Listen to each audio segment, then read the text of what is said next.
Everyone, welcome back to my channel. मैं हूं अनंता और आप देख रहे हैं फतेह इंग्लिश एकेडमी .6 एम। आज की इस वीडियो में आप प्रेजेंट इंडेफिनिट टेंस सीखने वाले हो। ये 6 टाइप्स मैंने प्रेजेंट इंडेफिनिट टेंस के लिखे हुए हैं और इस 6 के अलावा आपको और कोई टाइप नहीं मिलेगा। प्रेजेंट इंडेफिनिट टेंस के ये जो 6 टेंस है, मैं इनको पढ़ के आपको बता देती हूँ। मैं पुस्तक पढ़ता हूँ, मैं पुस्तक नहीं पढ़ता हूँ, क्या मैं पुस्तक पढ़ता हूँ, क्या मैं पुस्तक नहीं पढ़ता हूँ, मैं क्यों पुस्तक पढ़ता हूँ, मैं क्यों पुस्तक नहीं पढ़ता हूँ। सिर्फ इन्हीं 6 सेंटेंसेस को अगर ट्रांसलेट करना आ गया तो इसका मतलब है कि प्रेजेंट इंडेफिनिट टेंस आ गया। मैंने इस 6 सेंटेंसेस को इसलिए लिखे हैं क्योंकि आप पहचान जाओ कि प्रेजेंट इंडेफिनिट टेंस में कितने टाइप्स के सेंटेंसेस होते हैं। पहला सेंटेंस अफर्मेटिव है। देखिए यहाँ पे पॉजिटिव बातें हो रही हैं। दूसरा सेंटेंस क्या है, निगेटिव है, निगेटिव सेंटेंस है। और तीसरा है, क्या है, तीसरा और चौथा दो, ये मतलब 3 से लेके 6 तक आपके क्वेश्चन वाले हैं, मतलब कि इंट्रोगेटिव सेंटेंस है। अब इंट्रोगेटिव सेंटेंस में भी देखिए एक इंट्रोगेटिव नहीं वाला भी है, मतलब कि ये पॉजिटिव इंट्रोगेटिव है, ये निगेटिव इंट्रोगेटिव है, और 5th वाला भी पॉजिटिव है और 6th वाला निगेटिव इंट्रोगेटिव है। अब देखिए इसमें एक ऐसा इंट्रोगेटिव है जिसमें क्या पहले में आया है, 3 और 4 में क्या पहले आया है, और दूसरा इंट्रोगेटिव होता है जिसमें जो क्वेश्चन वर्ड होता है ना, वो सेंटेंस के बीच में आता है। ये दूसरे टाइप का हो गया, मतलब यहाँ पे 2 टाइप के सेंटेंसेस हो गए। 3 और 4 एक टाइप का इंट्रोगेटिव सेंटेंस और 5 और 6 एक टाइप का इंट्रोगेटिव सेंटेंस। और जो 3 और 4 एक टाइप का इंट्रोगेटिव सेंटेंस है, इसमें एक है पॉजिटिव इंट्रोगेटिव और इसके निगेटिव इंट्रोगेटिव। और जो दूसरे टाइप का है जिसमें क्यों वो या क्वेश्चन वर्ड बीच में आता है, वो उसमें भी पॉजिटिव होता है। ये देखिए पॉजिटिव है, और ये क्या है इसमें, और दूसरे 6 वाले में जो दूसरे टाइप का होता है वो क्या होता है, उसमें नहीं, मतलब वो भी निगेटिव, एक पॉजिटिव और एक निगेटिव। इंट्रोगेटिव में भी एक पॉजिटिव एक निगेटिव। ठीक है, अब इसी को हम बनाना सीखेंगे। ये आपका चैप्टर है, वीडियो को पॉज करके इसको रिवीजन कर लेना। मैं इतना बड़ा लंबा इसका लिखा हुआ नहीं समझाऊंगी, मैं अपनी भाषा में आपको समझाऊंगी, और इसकी एक्सरसाइज भी आज मैं कराने वाली हूँ। देखिए प्रेजेंट इंडेफिनिट टेंस को आप पहचानोगे कैसे, जैसे अब यहाँ पे एग्जाम्पल्स देख लो। हम सब साथ खाते हैं, रहते हैं, ता है, ती है, ते हैं, बोलता है, ता है, ती है। तो ये सब क्या है, ये पहचान हो गई कि आप प्रेजेंट इंडेफिनिट टेंस को कैसे पहचानते हो। अब इसमें मैंने अफर्मेटिव सेंटेंस लिया पहला, मैं पुस्तक पढ़ता हूँ। पहले तो जान लो अफर्मेटिव सेंटेंस का स्ट्रक्चर कैसे बनता है। अफर्मेटिव सेंटेंस में पहले सब्जेक्ट होता है। सब्जेक्ट क्या होता है, जिसके बारे में बताया जाता है। जैसे मैं पुस्तक पढ़ता हूँ, मैं के बारे में बताया तो मैं सब्जेक्ट हो गया। और मैंने एक वीडियो बना रखी है जिसमें subject, helping verb, verb, object के बारे में बताया गया है डीपली, वहाँ से जाके देख लेना, प्लेलिस्ट में पड़ी हुई है। तो और फिर भी मैं यहाँ पे बता दे रही हूँ कि सब्जेक्ट क्या होता है, वर्ब क्या होता है, ऑब्जेक्ट क्या होगा। ठीक है, अब यहाँ पे वर्ब क्या होता है, वर्ब वो होता है खाना, लिखना, पढ़ना, नहाना, जो क्रिया होती है ना, जो आप काम करते हो, वो क्या होता है, वर्ब होता है। और ऑब्जेक्ट क्या होता है, ऑब्जेक्ट जिस पर इफेक्ट होता है हमारा।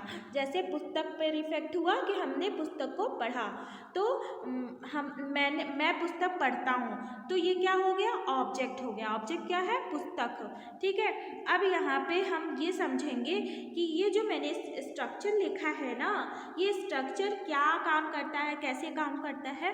तो पहले जानो कि सब्जेक्ट भी जो होता है ना, 2 तरह का सब्जेक्ट होता है हमारे पास, 2 तरह के सब्जेक्ट्स होते हैं। एक ऐसे सब्जेक्ट होते हैं जो सिंगुलर होते हैं, और एक ऐसा सब्जेक्ट होता है जो प्लूरल होता है। कभी कभी हम प्लूरल के बारे में बताते हैं और कभी कभी हम सिंगुलर के बारे में बताते हैं। सिंगुलर क्या होता है, सिंगुलर वही होता है ही, शी, इट, राम, या फिर कोई भी प्रॉपर नाउन। ठीक है, प्रॉपर नाउन जैसे गंगा, हिमालय, जैसे किसी चीज़ का नाम है ना, जैसे ताजमहल, तो ये सब क्या हो गया, प्रॉपर नाउन हो गया। जो जिसके अलावा कोई नेक्स्ट चीज़ नहीं एग्जिस्ट करती, वो प्रॉपर नाउन हो गया। तो ये क्या है, सिंगुलर है। सिंगुलर क्या होता है, ही, शी, इट, राम, ये किसी का नाम। ठीक है, अब प्लूरल सब्जेक्ट क्या होते हैं, प्लूरल सब्जेक्ट होता है आई, वी, यू, दे चिल्ड्रेन। देखो ध्यान दो, यहाँ पे जो चाइल्ड होता है ना, चाइल्ड वो जो होता है सिंगुलर होता है, लेकिन जो चाइल्ड का प्लूरल जो है ये चिल्ड्रेन होता है, चिल्ड्रेन जो होता है प्लूरल होता है। और स्टूडेंट्स अब यहाँ पे एस लग गया तो ये क्या हो गया, प्लूरल हो गया। कहने का मतलब ये है कि सब्जेक्ट दो तरह के होते हैं, सिंगुलर सब्जेक्ट, प्लूरल सब्जेक्ट। और जो सब्जेक्ट होता है ना, सब्जेक्ट जो सिंगुलर होता है ना, सिंगुलर सब्जेक्ट के साथ मैंने यहाँ पे क्या बताया, वर्ब में एस या यस लगेगा, और प्लूरल सब्जेक्ट के साथ एस या यस नहीं लगेगा। अब इसको भी हम लोग देख लेते हैं।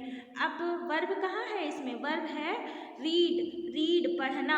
तो ये आई जो है ना, आई ये प्लूरल होता है, भले ही आई, ये देखो यहाँ मैंने बताया है ना कि ये आई क्या है, प्लूरल है। भले ही आई आप खुद के लिए यूज़ करते हो, लेकिन आई जो होता है ना प्लूरल होता है, आई क्या होता है, प्लूरल होता है।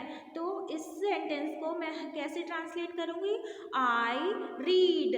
अब यहाँ पे देखो एस या यस नहीं लगा, वर्ब में नहीं लगा ना, क्योंकि प्लूरल के साथ वर्ब में एस या यस नहीं लगाते हैं, मैंने यहाँ पे बताया है। प्लूरल सब्जेक्ट होगा, सब्जेक्ट क्या होगा, प्लूरल होगा। अगर ये होगा ना, इनमें से कोई होगा तो यहाँ पे एस या यस नहीं लगेगा इसके वर्ब में, ठीक है। जैसे यू गो, तुम जाते हो, यू गो, इस तरह से। अब यहाँ पे एक सिंगुलर का ले लेते हैं हम एग्जाम्पल, वह खाना खाता है, वह खाना खाता है। तो वह की इंग्लिश क्या होगी, वह की इंग्लिश होगी ही, और वह की इंग्लिश शी भी होती है, लेकिन यहाँ पे देखिए, यहाँ पे किसके लिए, फेमिनिन जेंडर के लिए नहीं है, मैस्कुलिन जेंडर के लिए है। मैस्कुलिन जेंडर मतलब लड़कों के लिए तो ही लगाएंगे, और लड़कियों के लिए शी लगाएंगे। जैसे अब यहाँ पे वर्ब क्या है, वर्ब है खाता है, नहाता है। तो खाता है नहाता है कहाँ वर्ब है, ईट। अब इसके वर्ब में एस या यस लग गया है। देखिए ईट माने होता है खाना, खाना को खाना मतलब ये खाना को जब आप खाते हो तो उसे ईट कहते हैं, और फूड अलग हो गया, फूड माने खाना हो गया, ठीक है, वो अलग खाना हो गया। अब ही ईट्स फूड, अब यहाँ पे एस लगा देंगे, ही लगा है ना, ही लगा है ना। अब यही होता कि मैं खाना खाता हूँ, मैं खाना खाता हूँ, तो आई ईट फूड, मैं खाना खाता हूँ, आई ईट फूड। अब ये समझ में आ गया होगा आई होप। और नेक्स्ट चलते हैं इसके निगेटिव सेंटेंस में। इसका निगेटिव सेंटेंस में कोई भी चक्कर नहीं है, ऐसे आई है, इसका कोई चक्कर नहीं है, ये तो बहुत अच्छी बात है, कोई चक्कर नहीं है। लेकिन इसमें नेगेटिव सेंटेंस में पहले तो देखिए नेगेटिव सेंटेंस होता क्या है, हम दिन में नहीं सोते, ये नेगेटिव सेंटेंस है, क्योंकि यहाँ पे नहीं आया है, यहाँ पे क्या आया है, नहीं आया है। और नेगेटिव सेंटेंस क्या बनता है प्रेजेंट इंडेफिनिट में, नहीं। ये वह मैच नहीं खेलता है, वह मैच नहीं खेलता, ये क्या है, प्रेजेंट इंडेफिनिट टेंस का नेगेटिव सेंटेंस है। आपने पहचान लिया। अब देखिए यहाँ पे है कि सब्जेक्ट क्या है, हम है, हम क्या है, सब्जेक्ट है जिसके बारे में बता रहे हैं। और नहीं के लिए क्या लगता है, डू या फिर डस, डू या फिर डस। अब डू कहाँ लगेगा, डस कहाँ लगेगा, डू लगेगा, डू लगेगा, डू लगेगा प्लूरल के साथ, प्लूरल के साथ, और डस लगेगा सिंगुलर के साथ, सिंगुलर के साथ। जब सिंगुलर सब्जेक्ट होगा ना, जैसे यहाँ पे ही सिंगुलर है, तो इसके साथ क्या लगा है, डज नॉट, नहीं के लिए क्या लगा है, डज नॉट। अगर देखिए जैसे यहाँ पे ही है ना, ही सिंगुलर है ना, तो सिंगुलर के लिए नहीं के लिए इंग्लिश क्या लगी है, डज नॉट। और अब यहाँ पे वी क्या है, वी प्लूरल है ना, प्लूरल के लिए इंग्लिश क्या लगी है, नहीं की, डू नॉट, ठीक है। अब यहाँ पे स्ट्रक्चर समझ में आ गया होगा कि सब्जेक्ट डू या डज नॉट। अगर आपका सब्जेक्ट प्लूरल है तो डू नॉट, अगर आपका सब्जेक्ट सिंगुलर है तो डज नॉट। फिर वर्ब की फर्स्ट फॉर्म और ऑब्जेक्ट। फ्रेंड्स अगर आपको वीडियो पसंद आए तो अपने फ्रेंड्स के साथ ज़रूर शेयर करिए, और अगर आप चैनल पे नए हो, अभी तक चैनल को सब्सक्राइब नहीं किया है तो चैनल को सब्सक्राइब कर लेना। अब दूसरा आता है इंट्रोगेटिव। इंट्रोगेटिव में भी 2 टाइप्स के होते हैं, मैंने पहले बताया था, जिसमें क्या जो है, क्या से वाक्य स्टार्ट होता है, ठीक है, क्या से वाक्य स्टार्ट होता है। पहला टाइप क्या होता है, क्या से वाक्य स्टार्ट होता है। इसमें देखिए क्या से वाक्य स्टार्ट हो रहे हैं ना, तो क्या मैं खेलता हूँ, तो ये इससे वाक्य स्टार्ट हुआ है, तो इसको आप कैसे ट्रांसलेट करोगे? ये क्या है? पॉजिटिव में है ना, पॉजिटिव इंटरोगेटिव है। ये क्या है? Positive interrogative. पॉजिटिव इंटरोगेटिव को ट्रांसलेट करने के लिए ये यहाँ पे मैंने रूल लिखा है। पॉजिटिव इंटरोगेटिव को डू या फिर डस पहले लगाएंगे। अगर क्या पहले आया है तो डू डस लगाएंगे। क्या की इंग्लिश वॉट नहीं लिख देंगे, क्योंकि क्या पहले आया है। जब क्या पहले आता है ना तो डू या डस लगाते हैं, उसके बाद सब्जेक्ट, उसके बाद वो वर्ब की फर्स्ट फॉर्म, देन ऑब्जेक्ट। अब यहाँ पे देखिए, सबको पहचानिए, क्या है ना, क्या है, क्या की इंग्लिश हम यहाँ पे क्या लगाएंगे? डू। अब हमको कैसे पता डू लगाएंगे डज लगाएं? मैं है ना, मैं क्या है? प्लूरल। प्लूरल के साथ क्या लगता है? डू। डू, तो डू आई। फिर खेलता हूँ, खेलता हूँ की इंग्लिश क्या होगी? प्ले। अब यहाँ पे देखिए, SAIS का चक्कर बिल्कुल नहीं है। सिर्फ और सिर्फ SAIS का चक्कर कहाँ पे रहता है? अफर्मेटिव सेंटेंसेस में रहते हैं। यहाँ पे ना तो निगेटिव सेंटेंस में, ना ही क्वेश्चन इंट्रोगेटिव सेंटेंस में। ठीक है, अब इसका नेगेटिव क्या होगा? नेगेटिव सेंटेंस भी देख लेते हैं। क्या मैं नहीं खेलता हूँ?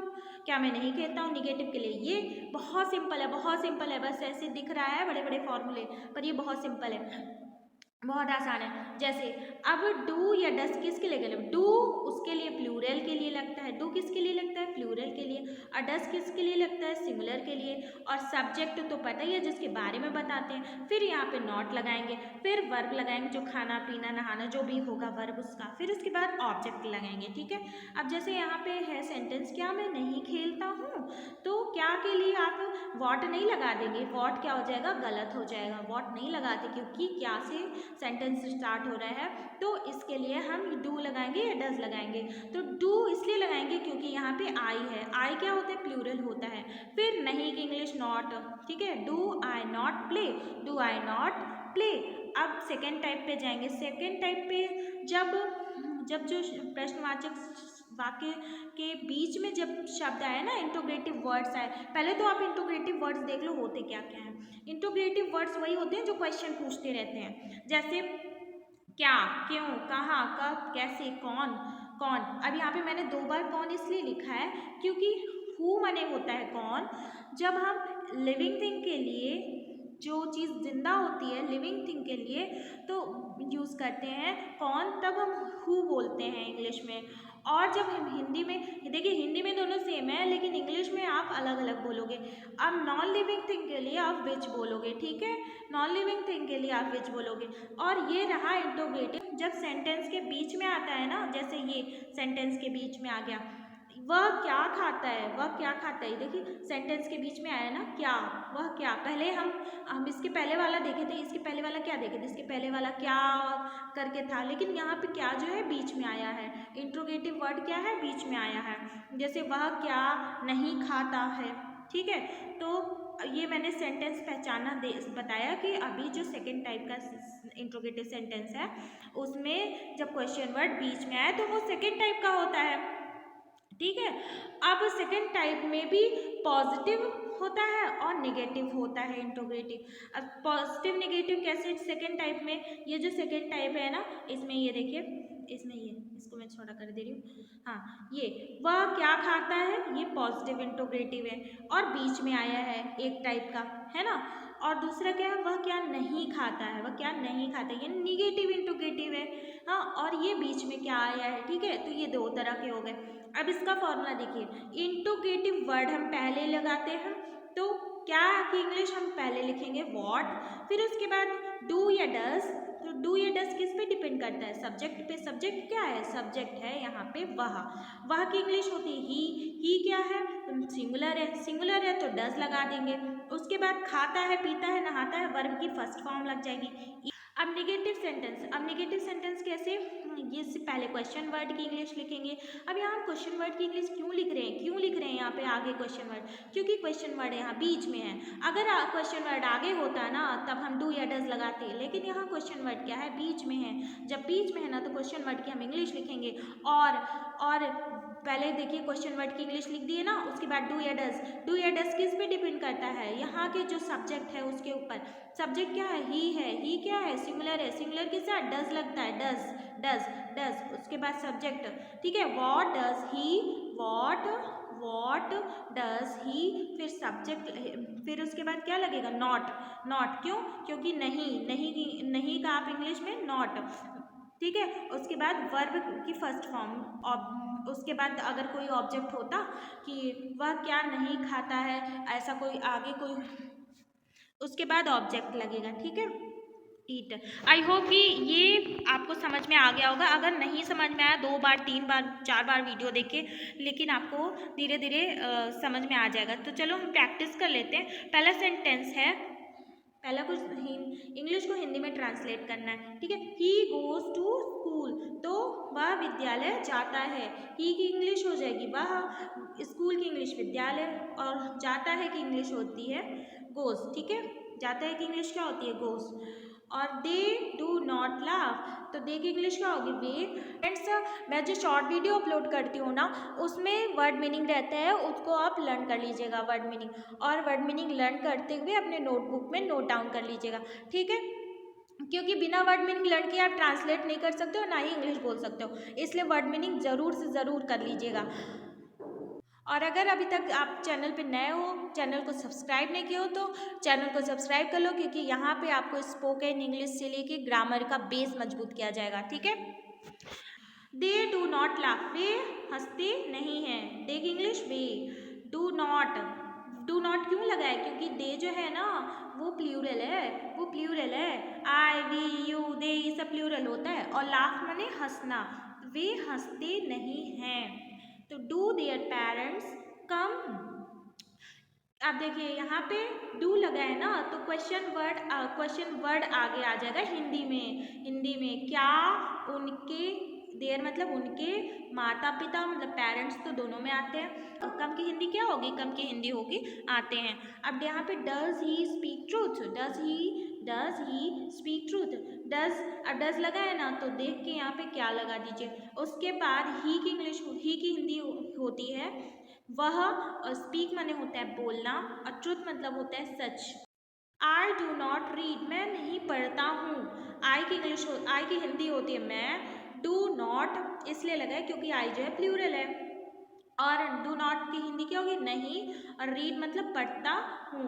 और वी प्ले, वी मतलब हम, और वी क्या है, प्लूरल है, आई वी यू दे प्लूरल के साथ, अब इसमें SEIS नहीं लगता, सिंगुलर के साथ लगता है।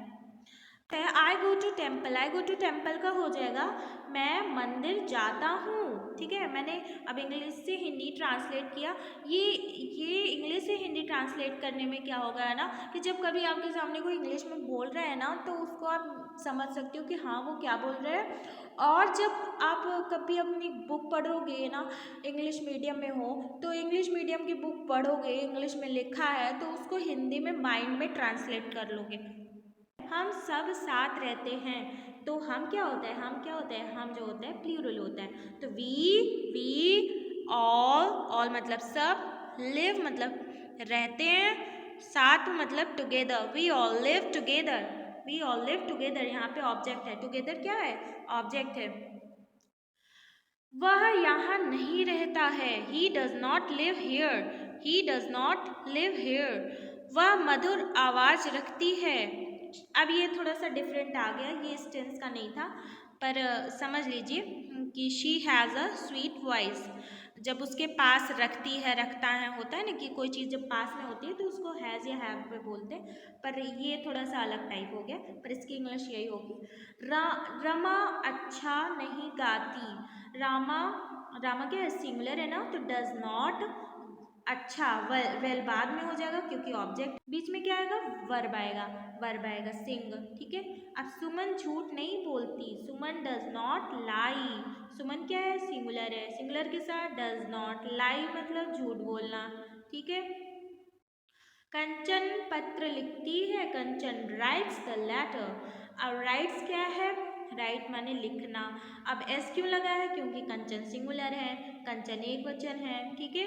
क्या सृष्टि अखबार पढ़ती है, क्या आगे आया ना, क्या आगे आया, तो यहाँ पे आप डज लगाओगे, सृष्टि, फिर पढ़ना लिखना, वर्ब की फर्स्ट फॉर्म रीड, फिर newspaper, does Srishti read newspaper. I hope कि आपको ये वीडियो पसंद आया होगा। मिलते हैं नेक्स्ट वीडियो में प्रेजेंट कॉन्टिन्यूअस टेंस के साथ, ठीक है। थैंक यू, बाय बाय, तब तक के लिए टेक केयर।